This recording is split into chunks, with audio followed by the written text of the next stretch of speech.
नमस्कार सम्पूर्ण श्रोताहरूमा म निरव भट्ट आज open thoughts Nepal online youth media प्लेटफर्मको आयोजना र रेडियो थाहा सञ्चारको सह आयोजनामा प्रस्तुत प्रोजेक्ट संवाद कार्यक्रमको होस्टको रूपमा तपाईहरू सबैलाई हार्दिक स्वागत गर्दछु। नमस्कार र स्वागत छ हाम्रो विशेष आजको श्रृङ्खलामा। आजको श्रृङ्खलामा हामीसँग हुनुहुन्छ युवा अभियन्ता, समाजसेवी एवं मनोसामाजिक परामर्शदाता विनोद प्रसाद ढकालज्यू। विगत 11 वर्षदेखि एचआईभी प्रभावितहरूको सेवा र समावेशी समाज निर्माणमा समर्पित उहाँले कोभिड महामारीको कठिन समयमा औषधि वितरण, सुसाइडल केस रेस्क्यू र मानसिक स्वास्थ्य जागरण जस्ता जोखिमपूर्ण कार्यहरूमा महत्त्वपूर्ण भूमिका खेल्नु भएको छ। आजको संवादमा हामी उहाँसँग कोभिडकालीन सङ्घर्ष, मानसिक स्वास्थ्य र समावेशी समाज निर्माणमा युवाहरूको भूमिका बारे विशेष कुराकानी गर्नेछौँ। विनोदज्यू, स्वागत छ तपाईँलाई।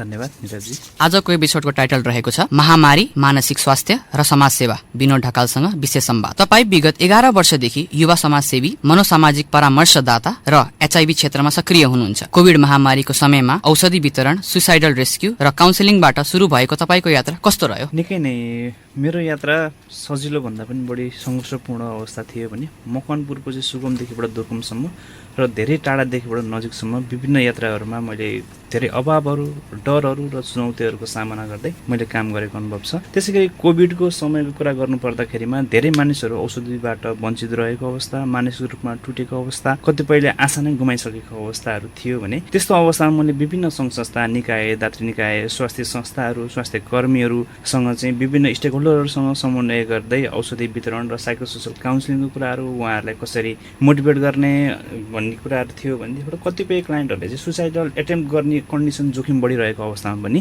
मैले चाहिँ काम गरेँ। उहाँहरूलाई चाहिँ मैले धेरै भनौँ न पुज गर्ने कामहरू पनि गरेँ। उहाँहरूलाई चाहिँ कसरी फ्यामिली सपोर्ट कुराहरू हुन्छ, कसरी सामाजिक सपोर्ट कुराहरू हुन्छ, त्यो कुराहरूलाई पनि मैले धेरै नै यादहरू गरेर लगाएँ पनि, गरेँ पनि। त्यसै गरी त्यो बेलाको अवस्था हेर्ने हो भने स्वास्थ्यको जोखिम हुँदाहुँदै पनि कसैको जीवन बचाउन सकिन्छ भने अगाडि बढ्नुपर्छ भन्ने नै मुख्य कुरा रह्यो। त्यसै गरी त्यसरी नै अगाडि बढ्नुपर्छ भन्ने विभिन्न प्रकारको सोच र बुझाइले गर्दाखेरि नै काम गरिरहेँ। एचआईभी प्रभावित व्यक्तिहरूको लागि मानसिक स्वास्थ्य र उहाँहरू चाहिँ तनावपूर्ण जीवन बिताइरहेको अवस्थामा युवा, महिला, एलजिबिटिआईक्यू कम्युनिटी पिपुल होइन, समुदाय एक्लो रहेका मानिसहरूलाई चाहिँ काम गर्दा मैले सेवा भनेको केवल कार्यक्रम मात्र होइन, मानवीय संवेदना पनि हुन्छ भन्ने चाहिँ पूर्ण दृढ विश्वासको साथ मैले काम गरेँ। आज फर्केर हेर्दा यो यात्रा केवल समाजसेवा मात्र नभई मानव सेवा र मानवताको चाहिँ एउटा यो यात्रा पनि हो भन्ने लाग्छ। यो यात्रामा सबैभन्दा कठिन र सबैभन्दा खुसीको क्षण चाहिँ के थियो? यसो सबैभन्दा कठिन क्षणको कुरा गर्दाखेरि चाहिँ जस्तै अब सुसाइडल एटेम्प्ट गरेका व्यक्तिहरूलाई चाहिँ रेस्क्यु गर्दा परिवारको रोदनको कुराहरू होइन, उहाँहरूमा डर अनि उहाँहरूमा चाहिँ तपाईँको असहाय अवस्था देखिनु भने के भावुक कठिन अवस्थाहरू, उहाँहरूको भावविवल अवस्थाहरू, समाजको चाहिँ तपाईँको उहाँहरूप्रतिको दृष्टिकोणको कुराहरू, कतिपय ठाउँमा त स्टिगमाको कुराहरू गर्छौँ हामीले, गलत बुझाइको कारण काम गर्न समेत गाह्रो हुन्थ्यो होइन। तपाईँको अब कतिपय ठाउँमा चाहिँ हामीले सोचेको र काम गरिरहँदाखेरि पनि धेरै च्यालेन्जेसको कुराहरू आएको थियो होइन। जस्तै अब तपाईँको उहाँहरूलाई अथवा हामीलाई पनि स्टिगमाको कुराहरू, लालचना विभेदको कुराहरू होइन, विभिन्न प्रकारले चाहिँ तपाईँको ह्यारेस गर्ने टाइपको कुराहरू, थर्डहरू गर्दाखेरि पनि निकै गाह्रो पर्ने कन्डिसन थियो भने अब एकदम खुसीको क्षणको कुरा गर्दाखेरि चाहिँ भनौँ न मेरो काउन्सिलिङले गर्दाखेरि चाहिँ उहाँहरूलाई फेरि पुनः बाँच्न मन लागेको, न्यू आशा जागेको भन्ने टाइपको चाहिँ कुराहरू आउँथ्यो। अनि त्यसै गरी चाहिँ यी कुराहरू जस्तै तपाईँले गर्दाखेरि नै हामीले र हाम्रो परिवारले चाहिँ नयाँ आशा र किरणको साथ हामी अगाडि बढ्नको लागि चाहना जाग्यो भन्ने शब्द सुन्दा चाहिँ सबैभन्दा बढी सन्तुष्ट मिल्छ। अनि त्यसरी औषधि नपाएर आत्तिएको व्यक्तिहरूले समयमै उपचार पाएर मुस्कुराएको देख्नु होइन मेरो लागि सबभन्दा खुसीको क्षण हो। किनभने दुर्गम क्षेत्रमा रहेर चाहिँ तपाईँको उहाँहरूले जो एचआईभी सङ्क्रमित पीडित व्यक्तिहरू हुनुहुन्थ्यो, जो प्रभावित घर परिवारको व्यक्तिहरू हुन्थ्यो, उहाँहरू चाहिँ यहाँसम्म ट्राभल गर्न सक्ने अवस्था र औषधि एसेस हुने अवस्था थिएन भने त्यो कन्डिसनमा पनि हामीले कसरी हुन्छ सबै निकायसँग समन्वय गरेर चाहिँ काम गरेको अनुभव छ। त्यो कुरा देख्दाखेरि हेर्दाखेरि चाहिँ एकदम खुसी लाग्छ। किनकि त्यो बेलाको मेरो सङ्घर्षपूर्ण हामीले चाहिँ को भनौँ न साथमा साथ, हातमा हात मिलाएर जति साथीहरूले चाहिँ अगाडि काम गरेर अगाडि बढ्यौँ, आज उहाँहरूलाई पछाडि फर्केर हेर्दाखेरि उहाँहरू जसरी ह्याप्पी हुनुहुन्छ नि त्यो देख्नु नै मेरो लागि सन्तुष्टिको बाटो हो। कोभिडको समयमा तपाईँले औषधि वितरणदेखि सुसाइडल एटेम्प्ट भएकाहरूको रेस्क्युसम्म काम गर्नुभयो है, त्यो बेलाको अवस्था र चुनौती कस्तो थियो त? साँच्चै भन्नुपर्दाखेरि त्यो समय निकै त्रासपूर्ण पनि थियो। अस्पतालमा चाहिँ हजुरको डर हुने कुराहरू पनि थिए अनि गाउँमा भ्रम र मानिसहरूमा निराशा धेरै नै उत्पन्न भएको अवस्था पनि थियो भने हामीले पनि त्यो कुराको सामना गर्नु पर्यो पर्यो र हाम्रो परिवारले पनि ती कुराहरूको सामना गर्नु परेको अवस्था पक्कै पनि थियो। अनि त्यसै गरी यो पेन्डामिक भनौँ न यो लकडाउनका कारण चाहिँ धेरै अब एचआइभी प्रभावित व्यक्तिहरू होइन जो सङ्क्रमित व्यक्तिहरू हुनुहुन्थ्यो उहाँहरूले औषधि लिन आउन सक्नु भइरहेको थिएन। त्यो अवस्थामा चाहिँ हामीले कसरी चाहिँ उहाँहरूलाई चाहिँ हेल्प गर्न सक्छौँ भन्ने त हाम्रो उत्तरदायित्वको कुरा पनि हो र मानवताको कुरा पनि हो र हाम्रो धर्म पनि हो। किनभने हामीले काम मात्र होइन एउटा मानवता पनि ठुलो हुन्छ भन्ने कुरा मैले अघि नै पनि जोडिसकेको थिएँ। त्यसै कारण हामीले कहिलेकाहीँ लामो दूरी पार गरेर औषधि पुर्याउने काम पनि गऱ्यौँ। जस्तै मकनपुर जिल्लामा रहेर यहाँबाट चाहिँ हजुरको पूर्वी भेगमा कुरा गर्नु हुँदाखेरि सिन्धुलीको बोर्डरसम्म गयौँ, यतापट्टि चाहिँ काठमाडौँ ललितपुरको बोर्डरसम्म पनि गयौँ, यतापट्टि कुलेखानी मार्कुदेखिबाट हुँदै यताबाट लोथरसम्मको पनि तपाईँको अवस्थामा हामीले त्यहाँ भनौँ न दूरी त्यत्तिकै डिस्टेन्समा पनि गएर औषधि वितरण गर्नु पऱ्यो भने त्यो अवस्थामा सवारी साधन र सजिलै एक्सेस हुन सक्ने कन्डिसन थिएन नि त। तर त्यसरी पनि हामीले चाहिँ भनौँ न क्लाइन्टहरूलाई सेवाग्राहीहरूलाई हामीले सेवा दिनुपर्छ भन्ने उद्देश्यका साथ हामीले काम गरेको थियौँ र मानसिक तनावको अत्याधिक बढेको थियो त्यो अवस्थामा। किनभने पारिवारिक तपाईँको बेरोजगारीको कुराहरू थियो होइन, तपाईँको लोनलीनेसको एक्लोपनाको कुराहरू थियो, पारिवारिक समस्याको कुराहरू थियो। अझै विशेष त के थियो भने बालबच्चा र तपाईँको हरेक परिवारलाई चाहिँ भविष्यको अवस्थालाई अब भविष्यमा के गर्ने होला होइन, फ्युचर प्लान के त अब फर्दर के गर्ने भन्ने टाइपको चाहिँ कुराहरूलाई चाहिँ एकदम गाह्रो भइरहेको थियो। भने धेरै मान्छेहरू चाहिँ यो अवस्थामा चाहिँ तपाईँको डिप्रेसनमा जानुभएको अवस्था थियो। कतिपय क्लाइन्टहरू चाहिँ तपाईँको सुसाइडल एटेम्प्ट गर्नुभएको कन्डिसनहरू पनि थियो। अनि त्यसै गरी चाहिँ कतिपय कन्डिसनमा चाहिँ रेस्क्यु गर्न जाँदाखेरि हामीले औषधि डिस्ट्रिब्युट गर्न जाँदाखेरि उहाँहरूको कम्युनिटी केयर गर्न जाँदाखेरि उहाँहरूको फ्यामिलीको अवस्था के छ भनेर उहाँहरूको इन्डेक्स टेस्टिङको कुराहरूमा जाँदाखेरि पनि हामीले विदाउट पिपिई पनि तपाईँको काम गर्नु परेको अवस्था थियो। कहिलेकाहीँ तपाईँको राति हुन्थ्यो, कहिलेकाहीँ दुर्गम बाटो होइन, बाटो अप्ठ्यारो कन्डिसन त्यो हुँदाखेरि पनि हामीले चाहिँ जसै पनि पुग्नै पर्थ्यो र पुगिसकेपछि फर्किनै पर्थ्यो होइन। त्यो अवस्था सनसनीपूर्ण अवस्थामा पनि काम गरेर आएको हो। एकदम त्यो कुरा सोच्दाखेरि चाहिँ स्टेक होल्डर र मकनपुर क्षेत्रमा सबैको हातेमालो र सहयोगको हिसाबले नै काम गरेको अवस्था नै रह्यो। यसो भन्दै गर्दा त्यो सङ्कटको समयमा तपाईँलाई व्यक्तिगत रूपमा के कुराले बलियो बनायो त? यस्तो छ, मलाई व्यक्तिगत रूपमा बलियो बनाएको कुराहरू हेर्दाखेरि चाहिँ जस्तै मलाई लाग्यो सबैभन्दा बलियो बनाउने कुरा भनेको एउटा मानवता र जिम्मेवारी कुरा पनि हो। जबसम्म मानवता र जिम्मेवारी बोध गरिँदैन नि तबसम्म आत्मा बलियो हुँदैन। त्यसै गरी यदि हामीले अहिले साथ दिएनौँ भने कहिले चाहिँ साथ दिने त? यदि उहाँहरूको ज्यान गुम्यो भने हामीले फेरि पुनः उहाँहरूलाई त बचाउन सक्दैनौँ होइन, जीवन गुमाउन सक्छ उहाँहरूले। त्यसै गरी भन्ने निरन्तर यस्ता किसिमको सोचहरू आइरहन्थ्यो र अगाडि बढिरह्यो। पारिवारिक साथीभाइ र सहकारी गर्ने संस्थाहरू र स्टेक होल्डरहरू जो हरेक हाम्रो क्षेत्रमा काम गर्ने साथीहरू जो हुनुहुन्थ्यो उहाँहरूले चाहिँ एकदम ऊर्जा थप्नुहुन्थ्यो। यो बेलामा हामीले मिलेर काम गर्नुपर्छ, यो बेला नै हो हामीले मानवताका लागि काम गर्ने। हामी भनौँ न एनजिओ सेक्टर अथवा चाहिँ हामीले डिरेक्टली स्वास्थ्यसँग जोडेर काम गरिरहँदाखेरि चाहिँ फर्स्ट लाइनमै बसेर काम गर्ने कन्डिसन थियो। भने त्यसरी नै भनौँ न सबैभन्दा ठुलो प्रेरणा भनेको मानिसहरूको चाहिँ मसँग विश्वास थियो कि। किनभने जो व्यक्तिहरू हुनुहुन्थ्यो उहाँहरूले विश्वास गरेर चाहिँ उहाँले चाहिँ हाम्रो जीवनको लागि चाहिँ केही न केही सहयोग गरिदिनुहुन्छ भनेर उहाँहरूले जुन एउटा आधार भाव म माथि प्रस्तुत गर्नुहुन्थ्यो त्यसले चाहिँ मलाई निकै भाव विहोर बनाउँथ्यो। सबैभन्दा मलाई ठुलो प्रेरणाको स्रोत त्यो नै मान्छु म। हजुर, दुर्गम क्षेत्रमा एचआइभी प्रभावित व्यक्तिहरूको अवस्था, उनीहरूको परिवार र समुदायसँग काम गर्दा कस्तो अनुभव भयो त तपाईँलाई? साँच्चै नै दुर्गम क्षेत्रमा एचआइभी सङ्क्रमित र प्रभावित व्यक्तिहरूको अवस्था अझै पनि संवेदनशील नै छ है।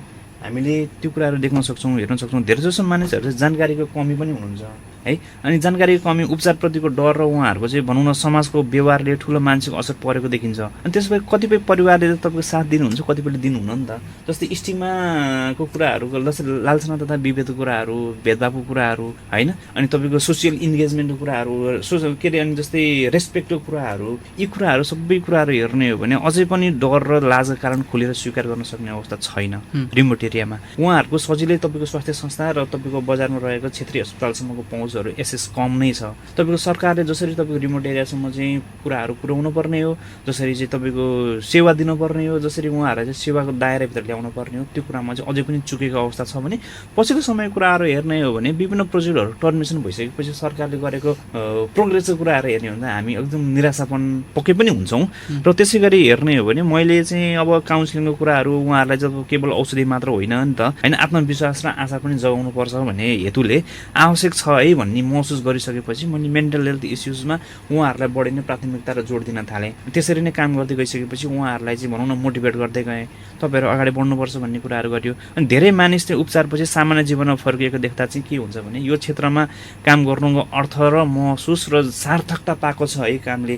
कमसेकम मैले दिनुपर्ने जति योगदान हो त्यो दिएको छु र भविष्यमा अझ धेरै दिँदै जानुपर्छ भन्नेले चाहिँ मलाई एकदम टच गर्ने कुरा हो। यसो भन्दै गर्दा दुर्गम क्षेत्रमा एचआइभी सम्बन्धी अझै पनि कस्तो स्टिग्मा छ त? साँच्चै स्टिग्माको कुरा गरिरहँदा अझै पनि एचआइभीसँग बस्ने व्यक्तिलाई चाहिँ छुँदा जुठो खाँदा होइन उहाँ सँगसँगै हिँड्दाखेरि चाहिँ तपाईँको सर्छ कि भन्ने चाहिँ तपाईँको गलत धारणा। जसरी विद्यालय शिक्षा र गाउँघरमा पढाइयो नि वास्तवमा यो कुरा अझैसम्म हट्न सकेको अवस्था छैन। कतिपयले त एचआइभीलाई चाहिँ तपाईँको चरित्रसँग जोडिराखेको कन्डिसन पनि हो नि त होइन। जस्तै चरित्रसँग जोडेर चाहिँ यसलाई चाहिँ यस्तो रोग लाग्यो भनेर चाहिँ हेर्ने नजर प्रवृत्ति र सामाजिक दृष्टिकोण अझै पनि तपाईँको पूर्ण रूपमा चेन्ज भइसकेको अवस्था होइन भने तपाईँले जोड्दै हुनुहुन्थ्यो, अघि भन्दै हुनुहुन्थ्यो जस्तै महिला पुरुष एलजिबिटिआइक्यू कम्युनिटी होइन अल्पसङ्ख्यक समुदाय र एचआइभी एउटै गलत दृष्टिकोणले हेर्ने समस्या पनि देखिन्छ क्या। अनि यसले गर्दाखेरि चाहिँ उहाँहरूले कसरी लिङ्क गरेर हेर्नुहुन्छ र कसरी प्रस्तुत गर्नुहुन्छ भन्ने कुराहरूले चाहिँ एकदम कहिलेकाहीँ चाहिँ सिरियस नै बनाउँछ। त्यसैले चाहिँ हामीले के गर्छौँ के भन्छौँ भने हुनुपर्ने कुराहरू के हो भने अवेरनेसको कुराहरू पहिलो कुरा जोड दिनु पऱ्यो, काउन्सिलिङको कुराहरू जोड दिनु पऱ्यो होइन, कम्युनिटी एजुकेसनको कुराहरू अझै धेरै जोड दिनु पऱ्यो र स्कुल एजुकेसनमा चाहिँ तपाईँको सिलेबसमै त्यो कुराहरूलाई चाहिँ इन्क्लुड गरेर सोसियल रेस्पोन्स कसको हुन्छ त स्वयं व्यक्तिबाट नै यो कुराहरू चेन्ज हुने हो नि त भनेर यो कुराहरूलाई चाहिँ अगाडि बढाउनुपर्छ भन्ने चाहिँ मलाई लाग्दछ। अहिले महिला पुरुष र एलजिबिटिक्यू समुदायमा मानसिक स्वास्थ्य समस्या बढ्दो छ। तपाईँले यो क्षेत्रमा काम गर्दा सबैभन्दा चुनौतीपूर्ण र सबैभन्दा सन्तोषजनक पक्ष के लाग्छ? धन्यवाद पुनः प्रश्नको लागि। एकदम अहिलेको सान्दर्भिक समयमा अहिलेको कन्डिसन हेर्ने हो भने सोसल भनौँ न साइकोसोसियल कुराहरूमा साइकोसोसियल प्रब्लमको कुराहरूमा मनोसामाजिक स्वास्थ्य समस्याको कुराहरू गरिरहँदाखेरि चुनौतीपूर्ण अवस्था कुरालाई हामीले केलाउँदाखेरि मानिसहरू चाहिँ मानसिक स्वास्थ्यबारे खुलेर बोल्न डराउँछन् क्या है। अनि साइकोसोसियल हेल्प लिन जस्तै मलाई मनोसामाजिक स्वास्थ्यमा चाहिँ अलिकति कसैको चाहिँ हेल्प चाहिएको छ, मलाई केही कुराहरू चाहिँ सिक्नु छ, मलाई त्यो कुराबाट चाहिँ समस्याबाट निस्किनु छ भनिसकेपछि मैले कुरा गर्न सक्नु पर्यो। पहिलो कुरा जबसम्म मैले खुलेर कुरा गर्न सक्दिनँ मेरो कमजोरी हो नि त भन्ने सोच चाहिँ अझैसम्म पनि समाजमा विद्यमानै छ। अनि एलजिबिटिआइक्यू कम्युनिटीले त झनै तपाईँको डिस्क्रिमिनेसनको कुराहरू होइन, फ्यामिली रिजेक्सनको कुराहरू छ, सोसियल तपाईँको आइसोलेसनको कुराहरू छ होइन, धेरै भोगिरहेको अवस्थामा चाहिँ तपाईँको मनोसामाजिक स्वास्थ्य समस्या धेरै नै बढ्दो छ। अनि त्यसै गरी धेरै मानिसहरू चाहिँ अन्तिम अवस्थामा मात्र सहयोग खोज्न आउँछन् क्या। जस्तै मलाई मनोसामाजिक स्वास्थ्य समस्या छ भनिसकेपछि त मैले तुरुन्तै मेरो नजिकको मिल्ने साथीसँग अथवा मैले कोसँग सल्लाह लिने हो, मेरो समस्या के हो त्यो विषयमा मैले संवाद गर्नु पर्यो र समस्याको समाधान निकाल्नु पर्यो नि त। जब म लास्ट स्टेजमा चाहिँ म सिभियर केसमा पुग्छु नि तब मात्र मेरो फ्यामिलीले थाहा पाउने, साथीभाइले थाहा पाउने र उस्तै पऱ्यो भनेबाट साइकेट्रिकसम्म जाने कन्डिसन छ। तर त्यो हुँदै गर्दामा तपाईँको साइकोसोसियल काउन्सिलरसँग तपाईँको एक किसिमका संवादहरू गर्न सकियो, फ्यामिलीसँग नजिकमा मिल्ने मान्छेसँग विश्वासिलो पात्रसँग गर्न सकियो भने निकै नै हेल्प हुन्छ। र सन्तोषजनक पक्षको कुराहरू पनि हजुरले जोड्नु भएको जस्तो लागेको थियो। त्यो कुराहरू जोड्दाखेरि चाहिँ काउन्सिलिङ पछि मानिसहरू फेरि आत्मविश्वासी बनेको देख्दा चाहिँ निकै खुसी लाग्छ क्या मलाई होइन। जस्तै उहाँहरूले भनौँ न आत्मविश्वासी बनेर चाहिँ तपाईँको आफूमा केही कुराहरू चेन्ज ल्याउनु भएको, बिहेभियरहरू चेन्जहरू एक्टिभिटिजहरू चेन्ज भएको देख्दाखेरि चाहिँ मलाई एकदम यो चाहिँ ठुलो उपलब्धि हो भन्ने लाग्छ। अनि त्यसै गरी एउटा समयमा चाहिँ कस्तो पनि हुन्छ भने एक समय चाहिँ मान्छेहरू चाहिँ आत्महत्याको विषयमा सोचिरहेको अवस्था हुन्छन् क्या। ती व्यक्तिहरू आज समाजमा चाहिँ सक्रिय भएर बाँचिरहेको देख्दा कामको अर्थको महसुस मैले विचार गरिरहँदाखेरि किनकि उहाँहरूलाई रेस्क्यु गरेर चाहिँ आफ्नै हातले चाहिँ उहाँहरूलाई चाहिँ लिएर आएको अवस्थामा उहाँहरूलाई काउन्सिलिङ गरिसकेपछि उहाँहरूकोमा चाहिँ अहिले आएको इम्प्रुभमेन्ट हेर्दाखेरि चाहिँ मानवताको हिसाबले पनि मैले गर्नुपर्ने धर्म त यो नै हो नि त। एकचोटि पाउने जीवनमा हो विभिन्न समस्याहरू चुनौतीहरू आइपर्छ भन्दैमा उहाँहरूले चाहिँ त्यो किसिमको बिहेभियरहरू चाहिँ क्षणभरमै निर्णय लिँदाखेरि यो त घातक हुने कन्डिसन थियो नि त। भनेपछि त्यहाँबाट चाहिँ उहाँहरूलाई चाहिँ रेस्क्यु गरिरहँदाखेरिमा उहाँहरूले चाहिँ आफ्नो एक्टिभिटिजहरू चाहिँ तपाईँको चेन्ज गरेर चाहिँ समाजमा आनन्दसँग हिँड्नु भएको देख्दाखेरि चाहिँ निकै खुसी र गर्वान्वित हुन्छु म। त्यसै गरी मानिसहरू खुल्दै जानु र मेन्टल हेल्थलाई चाहिँ सामान्य विषयको रूपमा लिन सुरु गर्नु अहिलेको अवस्थामा चाहिँ सकारात्मक कुरा हो। किनभने धेरै साथीहरू धेरै मान्छेहरू चाहिँ पछिल्लो समयमा चाहिँ मसँग सेयरिङ गर्नुहुन्छ क्या, मलाई यस्तो यस्तो प्रब्लम छ, मेरो परिवारमा यस्तो छ, मेरो साथीभाइ सर्कलमा यस्तो छ, लौन विनोदजी के गर्ने होला भन्नुहुन्छ होइन। त्यो कन्डिसन हेरिरहँदाखेरि पहिलादेखिबाट अहिलेसम्म आइरहँदाखेरि चाहिँ निड बेसिसमा कतिसम्म एसेस हुन्छ उहाँहरूलाई चाहिँ तपाईँको सकिन्छ भने फिजिकल काउन्सिलिङ गरिरहेको कन्डिसन हो। कतिपयलाई चाहिँ भ्याउनुहुन्न र उहाँहरू कोही बाहिर पनि बस्नुहुन्छ, उहाँहरूलाई चाहिँ यदि त्यो अवस्था छ भने खुलेर कुरा गर्नुहुन्छ उहाँहरू अनलाइनबाट चाहिँ मैले काउन्सिलिङ तपाईँको स्ट्रेस म्यानेजमेन्टको कुराहरू होइन, थेरापीको कुराहरू यी कुराहरूलाई चाहिँ मैले उहाँहरूलाई हेल्प गर्ने गरेको छु। उहाँले खुलेर कुरो गर्दाखेरि हाम्रै पहिलाको क्लाइन्टहरू पनि अहिलेको पनि र अहिले पनि तपाईँको धेरै साथीहरू स्कुल विद्यालयको साथीहरू प्रिन्सिपलहरू होइन धेरै ठाउँबाट खुलेर कुरा गर्दाखेरि चाहिँ एकदम खुसी पनि लाग्छ। यो चाहिँ सन्तोषजनक पक्ष पनि हो मेरो। धन्यवाद। स्कुल र कलेजका विद्यार्थीहरूलाई मानसिक स्वास्थ्य bullying good touch bad touch जस्ता विषयमा क्लास लिँदा विद्यार्थीहरूबाट कस्तो प्रतिक्रिया पाउनुहुन्छ त तपाईँले? साँच्चै कस्तो सान्दर्भिक प्रश्न गर्नुभयो भनेपछि विद्यार्थीहरूले चाहिँ एकदम सन्तोषजनक किसिमले चाहिँ उहाँहरूको प्रतिक्रिया मिल्छ क्या। यो कुरा हेरिनलाई धेरै पहिलो धेरैले चाहिँ कस्तो हुन्छ भने पहिलो पटक चाहिँ कसैले उनीहरूलाई चाहिँ भावना भनेको सुनेको अनुभव गरेको बताएको र मलाई कस्तो किसिमको चाहिँ मैले समयलाई चाहिँ आफूले फेस गर्दै आएको कुराहरू बारे उहाँहरूले बताउनुहुन्छ होइन। त्यसै गरी उहाँहरूलाई चाहिँ तपाईँको भएको बुलिङको कुराहरू होइन, स्ट्रेसको कुराहरू, अनि रिलेसनसिप चाहिँ तपाईँको भनौँ न प्रेसरको कुराहरू हुन्छन् कतिपय कन्डिसनमा, अनि सोसल मिडिया तपाईँको अहिले तपाईँ एकदम एडिक्सन बढ्दो छ नि त। अनि त्यो कुराहरू हेरिरहँदा विषयहरूमा तपाईँको धेरै कुराहरू जोडेर आइरहन्छ वास्तविक जीवनमा। किनभने जीवन भनेको त एउटा मात्र पक्षले हामी कहिले पनि अगाडि बढेको हुँदैन नि त। धेरै प्रकारको कुराहरू हुन्छन् भनेदेखिबाट उहाँहरूसँग इन्गेज हुने धेरै प्रकारका कुराहरूबाट चाहिँ उहाँहरूलाई चाहिँ एकदम अहिले चाहिँ मजाले प्रष्ट खुलेर कुरा गर्नुहुन्छ क्या। यो भनेको त तपाईँको प्रतिक्रिया त राम्रै हो नि त। अनि जस्तै अघि त हजुरले भन्दै हुनुहुन्थ्यो, त्यसमै मैले थोरै जोडेँ फेरि जो गुड टच र ब्याड टच, स्पेसल्ली जुन यो विद्यालयमा चाहिँ विद्यार्थीहरूको लागि चाहिँ ब्याड टच गुड टचको कुराहरू होइन, अनि उहाँहरूलाई चाहिँ आफ्नो सुरक्षाका कुराहरू, कुन व्यक्तिले उहाँहरूसँग कस्तो बिहेभियर गर्दैछ त्यो कुराहरू, शिक्षकले चाहिँ हामीसँग कस्तो बिहेभियर गर्दै हुनुहुन्छ त्यो कुराहरू, घरमै होस् या बाहिर समाजमा होस् कोही व्यक्तिले उहाँहरूप्रति गर्ने प्रक्रियाको कुराहरू भनेको मतलब कस्तो भने सकारात्मक र नकारात्मक हेराइ, छुवाइ, व्यवहार। कहिलेकाहीँ तपाईँको शारीरिक छुवाइ मात्र हुँदैन नि त, मानसिक टचरको कुराहरू पनि हुन्छ नि त। हो यस्ता कुराहरू चाहिँ उहाँहरूले बालबालिकाहरूसँग आफ्नो सुरक्षा बुझ्नको लागि चाहिँ मद्दत गरेको नि त देखिन्छ नि त। हामीले उहाँहरूसँग प्रत्यक्ष रूपमा विद्यालयमा कलेजमा चाहिँ यो किसिमको कुराहरू गरिरहँदा, अनि कतिपय विद्यार्थीले क्लास पछि चाहिँ व्यक्तिगत रूपमा आएर आफ्नो समस्याको बारेमा सेयर गर्नुहुन्छ क्या। त्यो हेर्दाखेरि चाहिँ एकदम उहाँहरूमा चाहिँ उत्प्रेरणा जाग्यो नि त। उहाँहरूलाई चाहिँ वास्तविकता के रहेछ, यो विषयमा हामीले कसरी बुझ्नु पर्ने रहेछ भन्ने कुराहरू उहाँहरूले मजाले बुझ्न पाउनुभयो, जुन उहाँहरूले चाहिँ तपाईँको विश्वास गर्न थाल्नुभएको सङ्केत पनि हो। किनभने मैले गरेको कुराहरू र उहाँहरूलाई चाहिँ सार्थकता लाग्ने कुराहरू मैले गरेर उहाँहरूलाई ट्रस्ट भइसकेपछि त उहाँहरूले खुलेर कुरा गर्न थाल्नुभयो। त्यो हेर्दाखेरि चाहिँ एकदम निकै सन्तोषजनक कुराहरू हो। र पहिलेको पुस्तालाई चाहिँ केवल पढाइ मात्र होइन होइन, जस्तै पहिला त हामीले पुस्तक मात्र पढ्ने, पढाइ मात्र पढ्ने, अनि पढाउनु मात्रै पर्छ, उहाँहरूले घोक्नु मात्रै पर्छ भन्ने एक किसिमको मेन्टल्ली हाम्रो चाहिँ तपाईँको स्ट्रेट फरवर्ड टाइपको कुराहरू हुन्थ्यो भने अहिलेको कन्डिसन, अहिलेको पुस्ता, अहिलेको न्यू जेनेरेसन नव पुस्ताहरूलाई चाहिँ तपाईँको सानो बालबालिकाहरूदेखिबाट कलेज विद्यालयसम्म पढ्ने विद्यार्थीहरूको लागि कुरा गर्दाखेरिमा चाहिँ केवल पढाइ मात्र होइन होइन, इमोसनल सपोर्टको कुराहरू होइन, लाइफ स्किलका कुराहरू होइन, सेल्फ प्रोटेक्टका कुराहरू, अनि त्यसपछि भनौँ न उहाँहरूलाई विभिन्न प्रकारमा चाहिँ आफूलाई ट्याकल गर्ने स्किलका कुराहरू पनि आवश्यक छ भन्ने चाहिँ मैले महसुस गरेको छु। यो हुनु पनि पर्छ, जुन चाहिँ विद्यालय स्तरबाट साना बालबालिकादेखिबाट तहगत विद्यार्थीहरू समेतको लागि चाहिँ यो अभियान चलाउनै पर्छ। एउटा युवालाई आज दिन चाहनुहुने सन्देश के हो त? वास्तवमै निकै सान्दर्भिक प्रश्न गर्नुभएको छ। आजको दिनमा युवाहरूलाई दिने सन्देश भनेको, युवाहरू भनेको देशको चाहिँ एउटा सम्भाग पक्ष हो होइन। युवाहरूले चाहिँ कुनै पनि कुराहरू र समाज परिवर्तन र भनौँ न युवाको आवाजलाई बुलन्द बनाउने हो भने युवाहरू सहर्ष रूपमा चाहिँ समाजमा रहेका विभिन्न पक्षसँग चाहिँ जोडिँदै जानुपर्छ र उहाँहरूले चाहिँ आफ्नो उपस्थिति जनाउँदै जानुपर्छ। सकारात्मक कुराहरूलाई चाहिँ उहाँहरूले पुस गर्दै जानुपर्छ र हातमा हात समाउँदै अगाडि बढ्नुपर्छ। र हामीले बढेको आवाजहरूलाई, हामीले पुर्याएको आवाजहरूलाई नै यसलाई नीतिगत संस्थागत हिसाबले चाहिँ तपाईँको अगाडि बढाउँदै जानुपर्छ।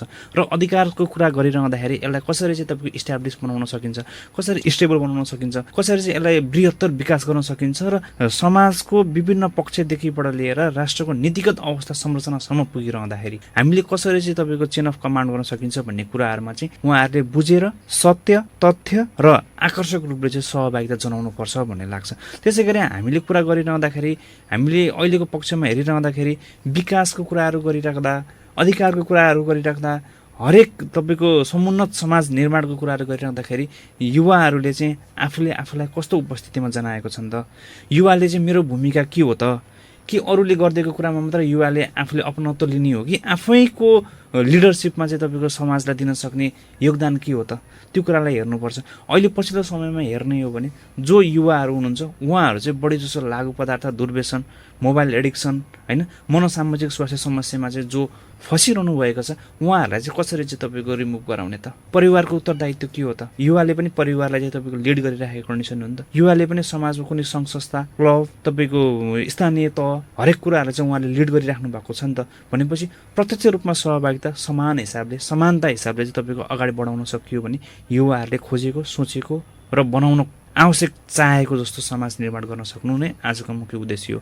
र यति भनिरहँदाखेरिमा समाजमा रहेका पक्षहरूलाई हेरिरहँदा यसमा चाहिँ कोही कसैलाई युवा बीच पनि बायस गर्ने किसिमका कुराहरू चाहिँ हुनु हुँदैन। किनभने पिछडिएका वर्ग पनि हुनुहुन्छ, सीमान्तकृत पनि हुनुहुन्छ, अल्पसङ्ख्यक पनि हुनुहुन्छ, तपाईँको डिसेबिलिटी पनि हुनुहुन्छ, जो चाहिँ तपाईँको श्रवण शक्ति कमजोर हुनुभएका व्यक्तिहरू पनि हुनुहुन्छ भने सबैको एज अ इक्वेलमा भोइस कसरी जान सक्छ त? कानुन सम्मत के हुनसक्छ त? कानुनको पक्षमा वकालत गर्ने युवाहरूको अवस्था के छ त? अधिकारको पक्षमा वकालत गर्ने युवाहरूको अवस्था के छ त? उहाँहरूले के खोज्नु भएको छ त? साँच्चै सबैलाई चाहिँ एकीकृत रूपमा समावेशी गरेर युवाहरूलाई आफू अगाडि बढ्नका लागि प्रेरित गर्ने किसिमका चाहिँ हामीले समाज निर्माण गर्नुपर्छ र समान सहभागिता र आफैले पनि आफ्नो वहन गर्न पनि जिम्मेवारीप्रति उत्तरबोध भएर अगाडि बढ्नुपर्छ भन्ने नै मलाई लाग्छ। धन्यवाद विनु ढकालज्यू। अब हामी ऱ्यापिड फायर क्वेसन सेगमेन्टमा प्रवेश गर्छौँ। पहिलो प्रश्न, एउटा शब्दमा तपाईँको समाजसेवाको मुख्य मर्म के हो? मानवताका लागि निस्वार्थ समर्पण। युवाहरूको मानसिक स्वास्थ्यका लागि सबैभन्दा महत्त्वपूर्ण सल्लाह के हो? मौन बस्नुभन्दा आफ्ना भावना व्यक्त गर्नु नै सबभन्दा ठुलो साहस हो। कोभिड जस्ता सङ्कटमा पनि सक्रिय रहन केले प्रेरित गर्यो? कसैको आशा बन्न सकिन्छ भन्ने विश्वासले नै हो वास्तवमा। समावेशी समाज भनेको तपाईँको अनुसार के हो त? समावेशी समाज भनेको जहाँ फरक पहिचान होइन, समान र सम्मान व्यवहारले नै जनाउँछ र चिनिन्छ पनि, जहाँ सहभागिता पनि रहन्छ। सुन्दर। आजको यो संवादले स्पष्ट पारेको छ कि सङ्कटको समयमा पनि एक जिम्मेवार युवाले समाजलाई कसरी सकारात्मक नेतृत्व दिन सक्छ। कोभिड महामारीको कठिन मोडदेखि मानसिक स्वास्थ्य, HIV सचेतना र समावेशी समाज निर्माणसम्मको विनोद दाईको यो यात्राले हामीलाई एउटै बलियो सन्देश दिन्छ कि सच्चा समाजसेवा दुःख देखेर पग्लिनु मात्र होइन, दुःख हटाउनका लागि अघि बढ्नु हो। त्यसै गरी आजको यस कार्यक्रमलाई सफल तुल्याइदिनु भएकोमा रेडियो थाहा सञ्चारप्रति हार्दिक आभार प्रकट गर्दै हामीसँग आबद्ध हुनुभएका अतिथिमा हृदयदेखि नै मुरी धन्यवाद ज्ञापन गर्दछु र आगामी उज्जवल भविष्यको कामना गर्दछु। यसै क्रममा म निरव भट्ट पनि बिदा हुन चाहन्छु र सम्पूर्ण श्रोतागणमा हार्दिक कृतज्ञता व्यक्त गर्दछु। धन्यवाद।